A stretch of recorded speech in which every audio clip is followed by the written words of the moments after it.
KTV news में आपका स्वागत है। मैं हूं स्तुति और आइए एक नजर डालते हैं शहर की प्रमुख सुर्खियों पर। अखंड सौभाग्य के व्रत व तप का पर्व हरतालिका तीज पर महिलाओं ने रखा निर्जला व्रत। मां मंगला गौरी के चरणों में नवाया शीश।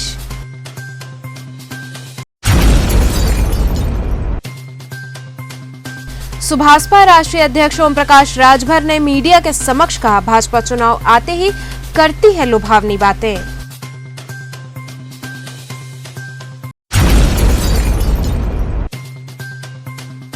हरिश्चंद्र पीजी कॉलेज में भारतेंदु जयंती समारोह का हुआ आयोजन।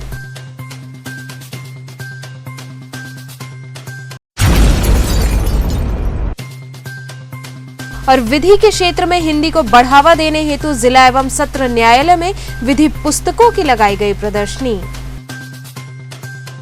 और अब खबरें विस्तार से। अखंड सौभाग्य के व्रत व तप का पर्व हरतालिका तीज पर महिलाओं ने निर्जला व्रत रखा और मां मंगला गौरी के चरणों में शीश नवाया। अखंड सौभाग्य के व्रत एवं तप का पर्व हरतालिका तीज शहर में उल्लास के साथ मनाया गया।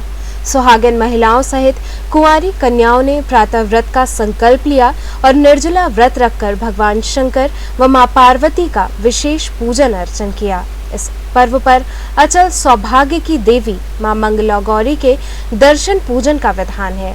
इसी मान्यता अनुसार पंचगंगा घाट स्थित मां मंगला गौरी के दरबार में मां के दर्शन पूजन का क्रम सुबह से ही प्रारंभ हो गया। इस अवसर पर महिलाओं ने मां के दिव्य स्वरूप का दर्शन किया और उनके चरणों में शीश नवाकर अखंड सौभाग्य की कामना की। महिलाओं ने मां को श्रृंगार के सभी सामान, जिसमें विशेष रूप से चूड़ी, महावर, मेहंदी, चुनरी सहित फल फूल, मिष्ठान इत्यादि अर्पित किया। इसके साथ ही कन्याओं ने भी उत्तम वर की कामना के साथ इस व्रत को रखा और मां का पूजन किया। ऐसी मान्यता है कि मां मंगला गौरी के दर्शन मात्र से ही विवाह में आ रही बाधाएं दूर हो जाती हैं। इस अवसर पर पूरा मंदिर परिसर मां के जयकारों से गूंजता रहा। वहीं मंदिर परिक्षेत्र में मेले जैसा माहौल रहा। जगह जगह महिलाओं के श्रृंगार के सामान के साथ फूल मालाओं की दुकानें सजी रही, जिन पर जमकर खरीदारी हुई। गुरु जी, आज किस तरह का दर्शन पूजन चल रहा है यहाँ? आपको पहले यह स्थान के विषय में थोड़ा सा जानकारी देना चाहता हूँ कि काशी के उच्च शिखर पर आनंद वन कटी वन का जो पहाड़ की चोटी थी, इस पहाड़ की चोटी पर भगवान सूर्य ने स्वयं तपस्या किया। तपस्या से जो पसीना गिरा वो किन्ना नदी के नाम से विख्यात है। पंचगंगा घाट में 5 नदियों को जो संगम है वो विश्व में कहीं नहीं है, पहला बात। दूसरी बात, काशी के उच्च शिखर पर भगवान सूर्य की तपस्या से और भगवान सूर्य द्वारा स्थापित माता मंगला गौरी, गवतेश्वर महादेव, मंगल विनायक, ऐसे 5 देवता की जो स्थापना हुई है वह माता है भगवान सूर्य द्वारा हुआ।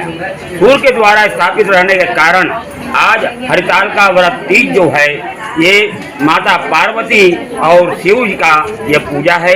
निराजल व्रत रख के आज महिलाएं माता के सौभाग्य और मंगल की कामना लेकर यहाँ दर्शन करने आ रही हैं और साथ साथ नाना प्रकार के पकवान हैं और 16 प्रकार के श्रृंगार के जो सामान हैं वह पूरा चूड़ी है, सिंदूर है, टिकली है इत्यादि, काजल है, ये 16 प्रकार के जो उनके आभूषण श्रृंगार के हैं वह लेके माता को अर्पित कर रहे हैं। जय माता की जय गंगा। सुभाषपा राष्ट्रीय अध्यक्ष ओम प्रकाश राजभर ने मीडिया के समक्ष कहा, भाजपा चुनाव आते ही लुभावनी बातें करने लगती है। सुभाषपा के राष्ट्रीय अध्यक्ष ओम प्रकाश राजभर ने सर्किट हाउस में पत्रकार वार्ता के दौरान कहा कि चुनाव आने के बाद लगातार भारतीय जनता पार्टी लुभावनी बातें करती है, जबकि वास्तविकता से दूर दूर तक इनका कोई लेना देना नहीं है। महंगाई चरम पर है, बेरोजगारी दिन पर दिन बढ़ती जा रही है, लेकिन इन सब मुद्दों पर भारतीय जनता पार्टी कभी भी बात नहीं करती है। वहीं दूसरी तरफ उन्होंने बताया कि आगामी 2022 के चुनाव में समाजवादी पार्टी, बहुजन समाज पार्टी, कांग्रेस के लिए दरवाजे खुले हैं, चाहे तो वो हमारे साथ आ सकते हैं। देखिए, भारतीय जनता पार्टी के द्वारा जो आयोजित पिछड़ा वर्ग जो प्रबुद्ध सम्मेलन कर रहे हैं ना, ये पिछड़ों को गुलाम बना करके गिरवी रखने की तैयारी हो रही है। 69,000 शिक्षक भर्ती में आज भी बच्चे धरना दे रहे हैं, लाठी खा रहे हैं, अपने हक की मांग कर रहे हैं। 27% आरक्षण जो संविधान में जो व्यवस्था है वो दिलाने के लिए तो पिछड़े नेता जो बीजेपी में उनके पास फुर्सत नहीं है, लेकिन वोट दिलाने के लिए उनके पास फुर्सत है, पिछड़ों को गुमराह करने के लिए फुर्सत है। प्रदेश में देश में महंगाई से पूरा देश त्राहिमाम कर रहा है। महंगाई कैसे कम हो इस पे चिंतन करने के लिए पिछड़े समाज के नेता हों, चाहे दलित समाज के नेता हों, चाहे सामान्य वर्ग के नेता हों भाजपा में, इन नेताओं को महंगाई से निजात दिलाने के लिए जनता को कैसे निजात दिलाएं इस पे इनको चिंता करने की ज़रूरत नहीं समझते हैं ये लोग। प्रदेश में अमन चैन कैसे हो इसकी चिंता नहीं है। सरकार है, दो तरह की शिक्षा है, अमीर का बेटा अलग, गरीब का बेटा अलग। एक समान अनिवार्य और फ्री शिक्षा लागू करने के लिए इन लोगों के पास समय नहीं है, सिर्फ वोट दिलाने के लिए। क्योंकि इन लोगों को भारतीय जनता पार्टी के जितने भी नेता हैं इनसे वोट से मतलब है, जनता के मूलभूत समस्याओं से मतलब नहीं है। तो इनके सम्मेलन में पैसे दे करके भीड़ जुटाई जाती है, पैसे दे के भीड़ जुटाई जाती है, यहाँ ला करके उनको पैकेट दिया जाता है, पूड़ी सब्जी लड्डू, और फ्री में गाड़ी देते हैं और ला करके वो अपना लोरी सुनाते हैं। मायावती जो बसपा की सुप्रीमो हैं, उन्होंने प्रबुद्ध सम्मेलन समाप्त किया है, उस पर क्या कहना है आपका? देखिए, मायावती जी जो अपना प्रबुद्ध सम्मेलन कर रही हैं वही काम भाजपा कर रही है, वही काम सपा कर रही है, वही काम कांग्रेस कर रही है। सबको प्रबुद्ध दिख रहे हैं। ये अबुद्ध लोग का ज्ञान तो किसी का है नहीं। ये बंजारा है, बहेलिया है, आरक है, अर्कबंसी है, गुण है, नाई है, लोहार है, कुहार है, विश्वकर्मा है, बिंद प्रजापति है, पाल है, बिंद है, कश्यप है, निषाद है, पासवान है, दुसाद है, धोबी है, लोधी है। इन लोगों के विषय में तो इन लोगों को चिंता नहीं है, खाली सबको प्रबुद्ध दिख रहा है। ये अबुद्ध लोग कब दिखेंगे? हरिश्चंद्र पीजी कॉलेज में भारतेंदु जयंती समारोह का आयोजन किया गया। हरिश्चंद्र स्नातकोत्तर महाविद्यालय के सभागार में भारतेंदु जयंती समारोह का आयोजन किया गया। इस अवसर पर राष्ट्रीय पुरातन छात्र समागम एवं संगोष्ठी आयोजित हुई। कार्यक्रम के मुख्य अतिथि संपूर्णानंद संस्कृत विश्वविद्यालय के कुलपति हरिराम त्रिपाठी रहे। उन्होंने भारतेंदु जी के चित्र पर माल्यार्पण व पुष्प अर्पित कर कार्यक्रम की शुरुआत की। इसके बाद छात्राओं ने कुलगीत की प्रस्तुति की। आए हुए अतिथियों का माल्यार्पण कर उनका स्वागत किया गया। इस गोष्ठी का विषय भारतेंदु हरिश्चंद्र जी की राष्ट्रवादी दृष्टि रहा, जिस पर वक्ताओं ने अपने अपने विचार व्यक्त किए। कार्यक्रम में प्रमुख रूप से प्राचार्य अनिल प्रताप सिंह, प्रभाकर सिंह, पंकज कुमार सिंह, डॉक्टर ऋचा सिंह सहित कई लोग उपस्थित रहे। क्या संदेश देना चाहिए? इस मौके पर जैसे हरिश्चंद्र, भारतेंदु हरिश्चंद्र के जो आदर्श है, जैसे उन्होंने राष्ट्रीय एकता के लिए जो कार्य किया, उस पर चल करके हमको भी राष्ट्र की एकता और अखंडता पर कार्य करना चाहिए। और शिक्षा के स्तर को जैसे उन्होंने एक हरिश्चंद्र युग कहा गया, उसी तरह से हमें अपना व्यक्तित्व ऐसे विकसित करना चाहिए, उसी तरह के हम भी एक युग की स्थापना करें। आज की गोष्ठी का मुख्य क्या होगा शीर्षक? ये गोष्ठी का तो मुख्य लक्ष्य भारतेंदु हरिश्चंद्र की राष्ट्रवादी दृष्टि, राष्ट्र के निर्माण में, शिक्षा में राष्ट्र का जो दायित्व है उसका निर्वहन हम कैसे करें। और चूँकि हम एक शिक्षक होने के कारण छात्रों को ऐसे निर्मित करें जो राष्ट्र को समृद्धि प्रदान करके वैभव प्रदान करने में समर्थ हो, इस तरह की एक शिक्षा में दृष्टि प्रदान करने के लिए उन्होंने जो अपना उनका मूल्य था, उस मूल्य के आधार पर हम देश की प्रगति को करें। तो यहाँ छात्र छात्राओं को क्या संदेश देना चाहिए? छात्र छात्राओं का जैसे अभी देखिए भारतेंदु हरिश्चंद्र की ज्योति जो चल रही है, उस ज्योति पर चल करके हम एक देश को, छात्राओं को यही संदेश है कि नैतिकता के आधार पर शिक्षा का जो मूल्य है उसका पालन करते हुए और देश की एकता और अखंडता में जैसे शिक्षकों का योगदान होता है, उससे शिक्षा जिस क्षेत्र में जाए उस क्षेत्र में इस देश की उन्नति के लिए कार्य करें। विधि के क्षेत्र में हिंदी को बढ़ावा देने हेतु जिला एवं सत्र न्यायालय में विधि पुस्तकों की प्रदर्शनी लगाई गई। भारत सरकार के विधि और न्याय मंत्रालय के विधि साहित्य प्रकाशन द्वारा विधि के क्षेत्र में हिंदी को बढ़ावा देने के उद्देश्य से वाराणसी के जिला एवं सत्र न्यायालय के मनोरंजन कक्ष में 2 दिवसीय प्रदर्शनी का आयोजन किया गया। प्रदर्शनी का उद्घाटन भारत सरकार के विधि सचिव अनूप कुमार मेहंदी रत्ता ने फीता काट कर किया। इस अवसर पर उन्होंने इस लाभकारी प्रदर्शनी में ज्यादा से ज्यादा लोगों के शामिल होने और इसका लाभ उठाने का आह्वान किया। उन्होंने बताया कि भारत सरकार के विधि साहित्य प्रकाशन विभाग द्वारा उच्चतम न्यायालय और उच्च न्यायालय के निर्णयों का हिंदी में प्रकाशन किया जाता है। इन प्रकाशित पुस्तकों का लाभ भी इस प्रदर्शनी में लोग ले सकते हैं। इसके अलावा विधि पुस्तकों पर 10% तक की छूट प्रदान की जा रही है। आज़ादी के अमृत महोत्सव के तहत होने वाले इस कार्यक्रम में केंद्र सरकार के सबका साथ सबका विकास की मूल भावना के साथ आम जनमानस के काम आने वाली जानकारियों को सुलभ करना ही इसका प्रमुख उद्देश्य है। कार्यक्रम में विधि विभाग की अपर सचिव डॉक्टर रीता वशिष्ठ ने कहा कि हिंदी को बढ़ावा देना हम लोगों का धर्म है। प्रदर्शनी में उपस्थित वाराणसी के जिला जज डॉक्टर अजय कृष्ण विशेश्वर ने कहा कि इस प्रकार के आयोजनों से निश्चित रूप से मन में एक विश्वास बढ़ता है। हिंदी में जानकारी प्रदान करने वाली इतनी उत्कृष्ट किस्म की पुस्तकें यहाँ पर रखी गई हैं, जिसका लाभ सभी लोग लेंगे, ऐसा पूर्ण विश्वास है।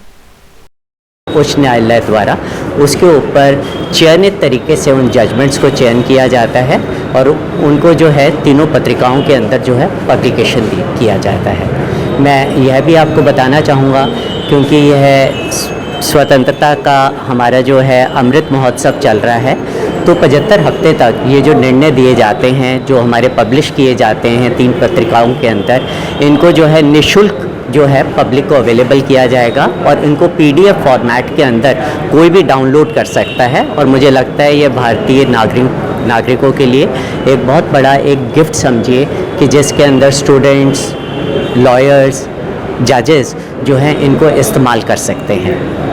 चलिए, बिक्री के लिए भी किताबें यहाँ रखने की बात हुई तो क्या एक अलग से स्टॉल बना के यहाँ रखा जाए इस तरह की किताबें? जी, यहाँ पर एक स्टॉल का भी ये जो प्रदर्शनी है, इसका एक मुख्य उद्देश्य यही है कि जो हिंदी के अंदर हमारे विभाग द्वारा और विधि साहित्य प्रकाशन द्वारा ये जो पुस्तकें अनुवाद की गई हैं हिंदी के अंदर, उनको जो है सेल के लिए रखा जाए। और क्योंकि हिंदी के प्रकाशनों का एक अभाव है, एक शून्य है, इसी वजह से इसके ऊपर एक डिस्काउंट भी यहाँ पर ऑफ़र किया जाता है, जिसके अनुरूप जो है मुझे लगता है कि हिंदी को बढ़ावा देने के लिए ये काफ़ी एक प्रभावी कार्य रहेगा। नहीं, ये तो एक शुरुआत है। हमने तो 1968 से ही शुरू कर दिया था। हिंदी में न्याय पत्रिकाएं शुरू कर दी थी, जो उच्चतम न्यायालय के निर्णयों का हिंदी पाठ था और उच्च न्यायालय के निर्णयों का हिंदी पाठ था। उससे शुरुआत करते हुए हमने लेखकों द्वारा पुस्तकें लिखवानी शुरू की और जो लेखक उत्कृष्ट पुस्तकें लिखते हैं उनमें से 3 को हम पुरस्कृत भी करते हैं, जिसमें प्रथम पुरस्कार 50,000 रुपया, द्वितीय पुरस्कार 30,000 रुपया और तृतीय पुरस्कार 20,000 रुपया है। इस तरह से हिंदी को बढ़ावा देने के लिए, ताकि विधि के क्षेत्र में हिंदी का विकास और प्रसार हो सके, हम बहुत सारी प्रदर्शनियां भी लगाते हैं, जिनमें से एक प्रदर्शनी यहाँ लगाई गई है। दूसरी प्रदर्शनी हम लगाएंगे इलाहाबाद हाईकोर्ट में, और इसके अलावा 145 स्थानों पर हम ऐसी प्रदर्शनियां लगा चुके हैं और हर जगह हम विधि के प्रचार और प्रसार का ही काम करते हैं। विधि साहित्य प्रकाशन पूर्ण रूप से इसी कार्य में लगा हुआ है और उनका काम ही ये है कि किसी तरह से हिंदी का प्रचार और प्रसार बढ़ाया जाए, खासकर सदर्न स्टेट्स में जहाँ हिंदी बिल्कुल नहीं है।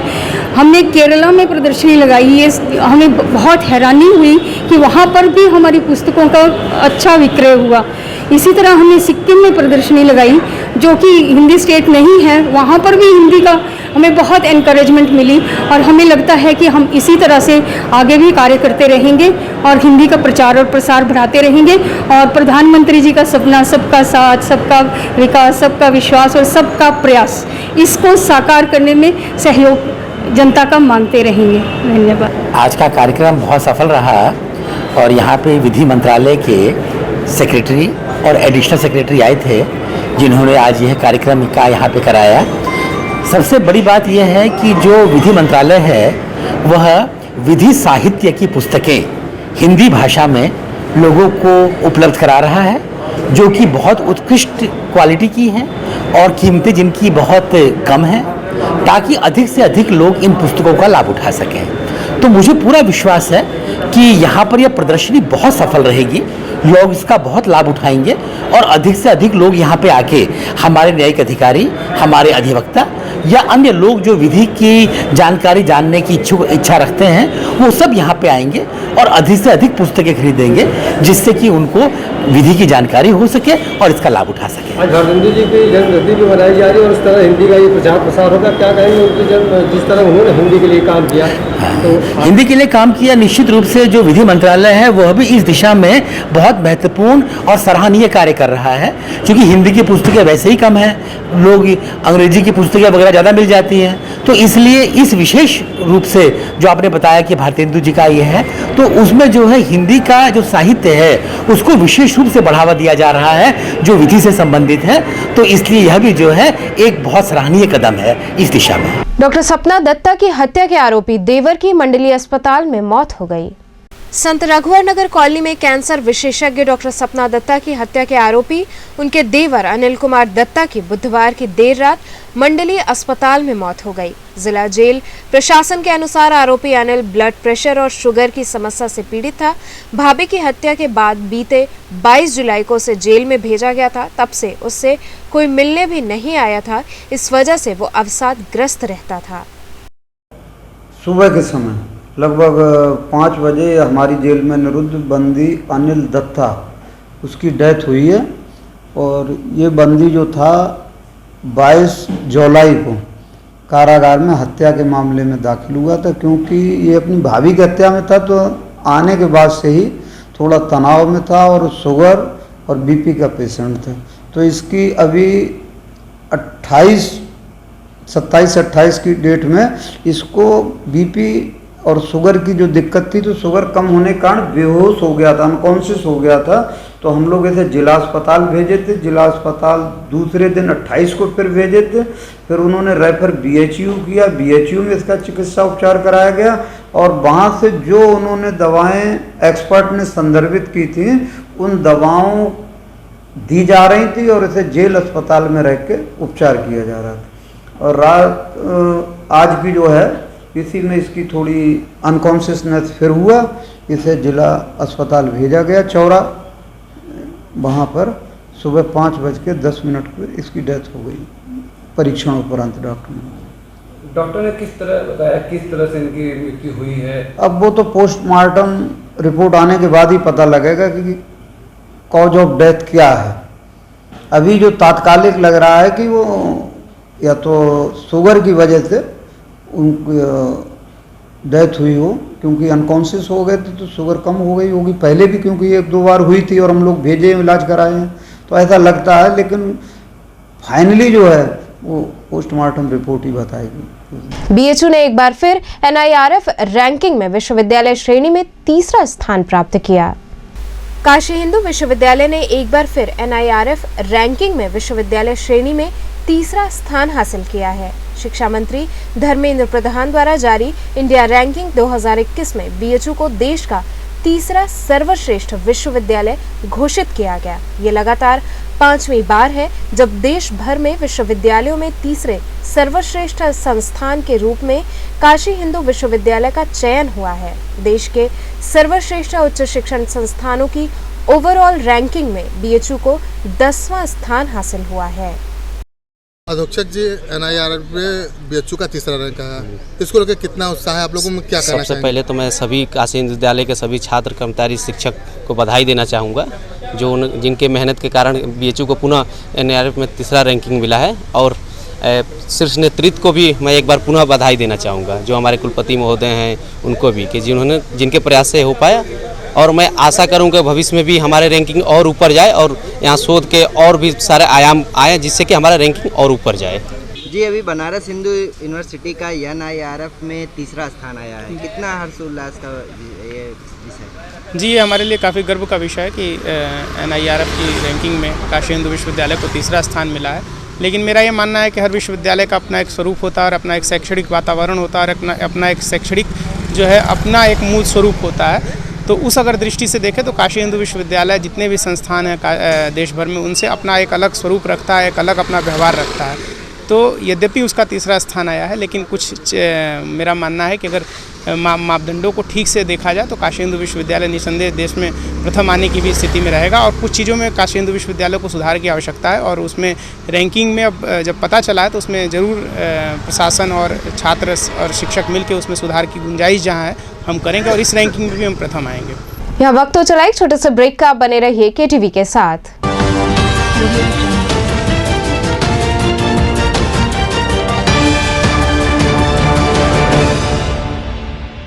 खबरों से जुड़े रहने के लिए हमारे चैनल KTV वाराणसी को सब्सक्राइब करें और लेटेस्ट अपडेट्स के लिए बेल आइकन को प्रेस करें।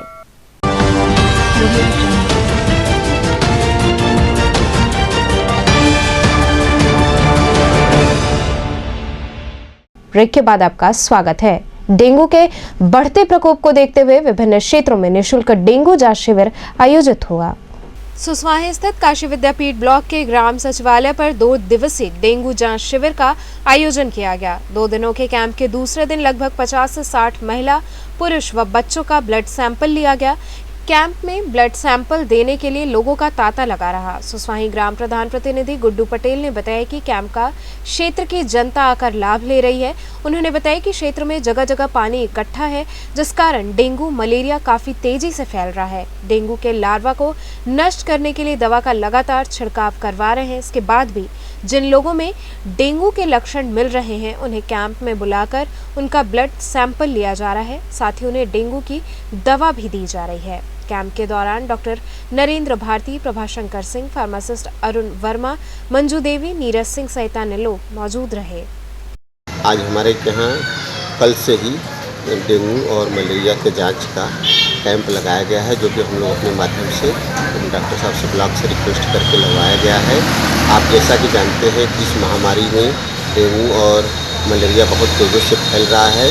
जगह जगह पानी, बरसात का मौसम है तो जगह जगह पानी इकट्ठा हो रहा है, तो हम लोग बराबर जो है कि डेंगू मलेरिया के लार्वा के छिड़काव भी करवा रहे हैं और जो है कि कैंप भी लगाया गया है। जो भी ग्रामवासियों से जो भी जिन पॉजिटिव हैं, जिनको भी लक्षण है, वो आकर अपना जांच करवा ले रहे हैं। जांच करवा के उनको निःशुल्क दवा भी दी जा रही है और जांच भी निःशुल्क हो रहा है।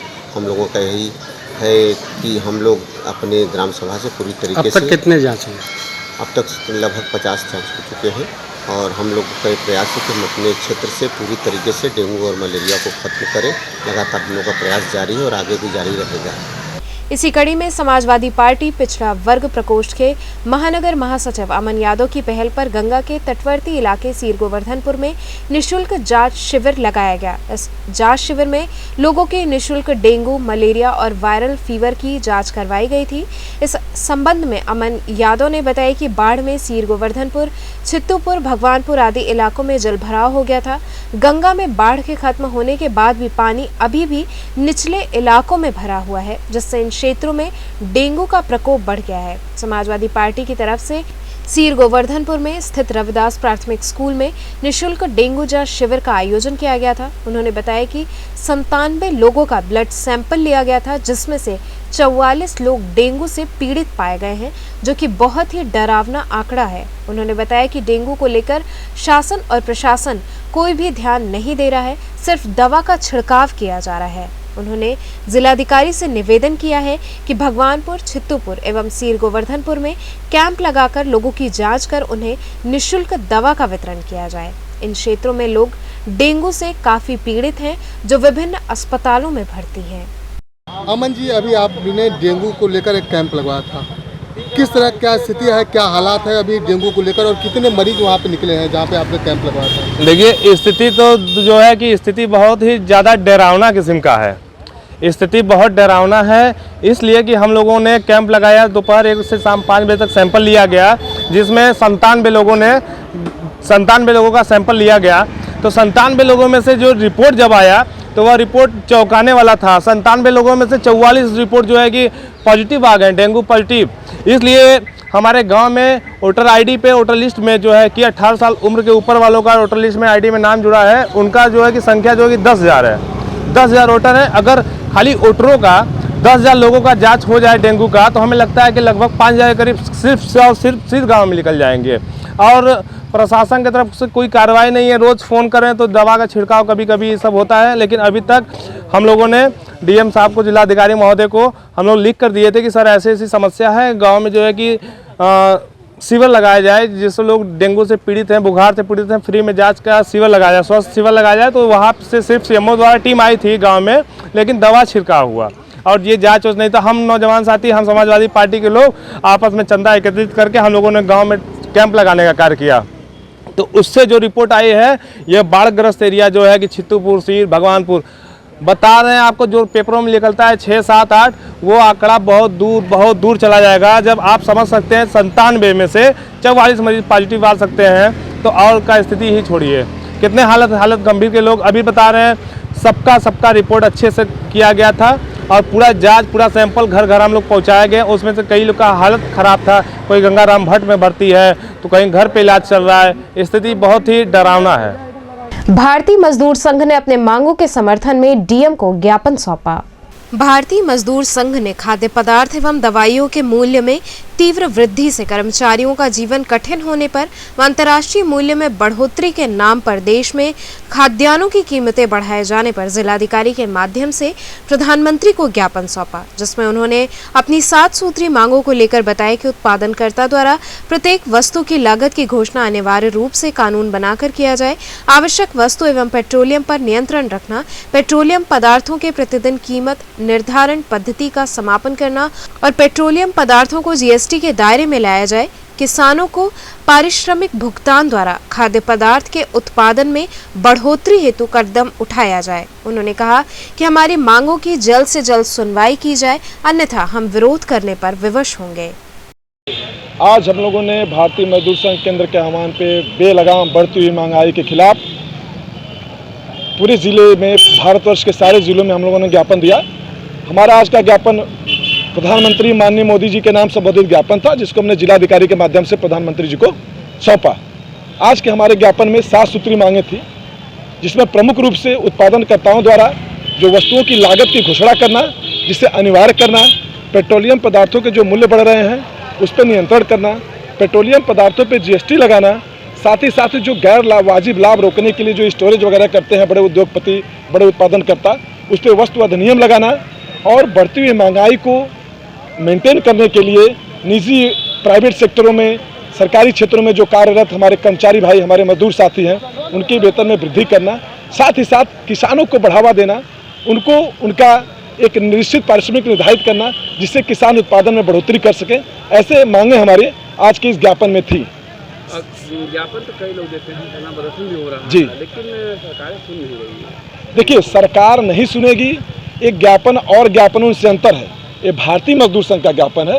भारतीय मजदूर संघ राष्ट्रवादी संगठन है जो राष्ट्र को सर्वोपरि रख के मजदूर के हित में काम करती है। और ज्ञापन पे अगर हमारी सरकार नहीं चेतती है, ज्ञापन को अगर अपने संज्ञान में नहीं लेती है, ज्ञापन पे अगर कोई कार्रवाई नहीं करती है, तो इसके बाद हम लोग बड़ा आंदोलन करेंगे। और पूरे देश में सरकार को चेताने के लिए, सरकार की जड़ हिलाने के लिए भारतीय मजदूर संघ बहुत पर्याप्त ताकत रखता है। आज के मांगों में हमारी एक मांग और प्रमुख रूप से थी, जो सार्वजनिक और निजी क्षेत्रों का जो निगमीकरण हो रहा है, जो न्यू पेंशन स्कीम को लाया गया, न्यू पेंशन स्कीम को समाप्त कर पुरानी पेंशन स्कीम को लागू करना। उसके साथ जो रेलवे में अप्रेंटिस है, जो पूरे भारतवर्ष में रेल के जो अप्रेंटिस साथी हैं, जो प्रशिक्षित साथी हैं, वो वर्षों से, विगत कई सालों से उनको लगातार जब रेलवे से अप्रेंटिस करते थे, प्रशिक्षण लेते थे, उनको रोजगार पर लगाया जाता था। लेकिन अब जब से सरकार आई है, उनकी कुछ नीतियाँ, उनके कुछ नियम उनको नौकरी लगाने में बाधा पैदा कर रहे हैं। अब तक जो हजारों की संख्या में हमारे जो भारतवर्ष के प्रशिक्षित बेरोजगार बैठे हुए हैं, उनको नौकरी पे लगाना हमारा प्रमुख मांग है। फोकस आपका महंगाई पे है या निजीकरण पे है? नहीं, फोकस हमारा महंगाई पे भी है, फोकस हमारा निजीकरण पे भी है। जब जब अत्याचार बढ़ेगा, तब भारतीय मजदूर संघ अपनी मांगों को उठाएगा। फोकस हमारा रेलवे में समायोजित अप्रेंटिस भाइयों को समायोजित करने के लिए भी इस मुद्दे पे है। और इन सब मुद्दों को लेकर हम लोग अगर सरकार नहीं मांगती तो बड़ा आंदोलन करेंगे। ब्रह्म राष्ट्र एकम संस्था द्वारा पत्रकार वार्ता आयोजित हुई। पत्रकारों से मुखातिब होते हुए ब्रह्म राष्ट्र एकम संस्था के अध्यक्ष सचिन मिश्रा ने संस्था द्वारा आयोजित सनातन धर्म यात्रा के विषय में जानकारी दी। उन्होंने बताया कि आगामी 11 सितंबर को श्रृंगेरी मठ से यात्रा प्रारंभ होगी। ये यात्रा विंध्याचल होते हुए प्रयागराज में स्थानीय कार्यक्रम करेगी। रात्रि प्रवास के बाद अगले दिन 12 सितंबर को यात्रा प्रतापगढ़ सुल्तानपुर होते हुए अयोध्या प्रस्थान करेगी। वहां पर रामलला और हनुमान गढ़ी दर्शन पूजन के बाद विभिन्न मंचों पर नागरिकों को अपने धर्म और संस्कृति के प्रचार प्रसार में सभी का सहयोग समर्थन प्राप्त करेगी। सचिन जी, किस तरह का कार्यक्रम है, ये यात्रा कैसा है? ऐसा है कि हम लोग दिसंबर माह में एक अंतर्राष्ट्रीय सनातन अधिवेशन कर रहे हैं। उसी क्रम में हम लोग 3 दिवसीय जो है सनातन धर्म यात्रा कर रहे हैं, जिसका जो इसी सिंगेरी मठ स्थल से 11 तारीख को 10 बजे इस प्रांगण से यात्रा प्रारंभ होगी और माँ विंध्यवासिनी धाम होते हुए प्रयागराज पहुँचेंगे। हम लोग प्रयागराज में स्थानीय जगहों पे हम लोग कई जगह कार्यक्रम करते हुए फिर हम लोग उस दिन प्रवास करेंगे। उसके अगले दिन हम लोग अयोध्या के लिए कूच करेंगे और अयोध्या के बाद फिर हम लोग गोरखपुर से होते हुए देवरिया होते हुए मार्कंडेय महादेव धाम तक हम लोग इस यात्रा को पूर्ण करेंगे। क्या उद्देश्य है इस यात्रा का? इस यात्रा का उद्देश्य ये कि देश की एकता, अखंडता और समानता को एक सूत्र में बांधने की एक व्यवस्था बनाई जा रही है, जिससे भी हम अपने आने वाली युवा पीढ़ियों को इस सनातन धर्म से जोड़ सकें। कितने लोग रहेंगे इस यात्रा में? इस यात्रा में लगभग 25 लोग रहेंगे। भारतीय परंपराओं को बरकरार रखते हुए महिलाओं ने उल्लास के साथ तीज का पर्व मनाया।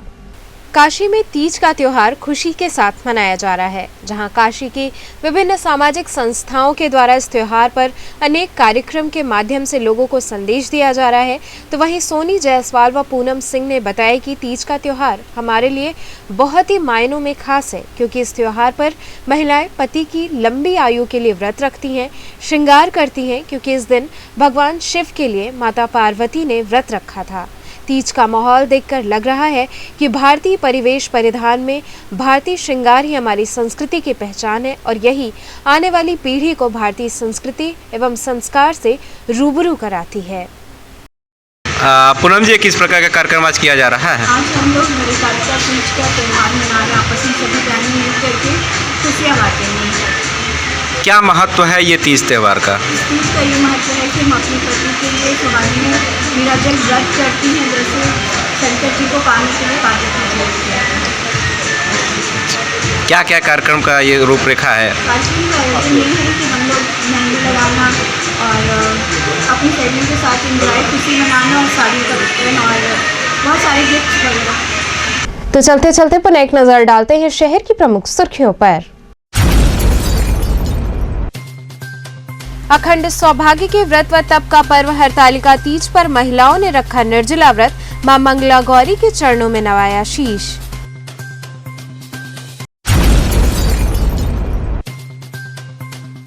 सुभाषपा राष्ट्रीय अध्यक्ष ओम प्रकाश राजभर ने मीडिया के समक्ष कहा, भाजपा चुनाव आते ही करती है लुभावनी बातें।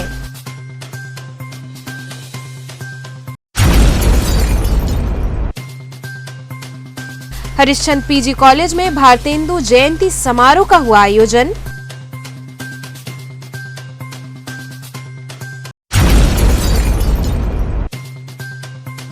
और विधि के क्षेत्र में हिंदी को बढ़ावा देने हेतु जिला एवं सत्र न्यायालय में विधि पुस्तकों की लगाई गई प्रदर्शनी। तो ये थे आज के समाचार, कल फिर होगी मुलाकात, तब तक के लिए नमस्कार।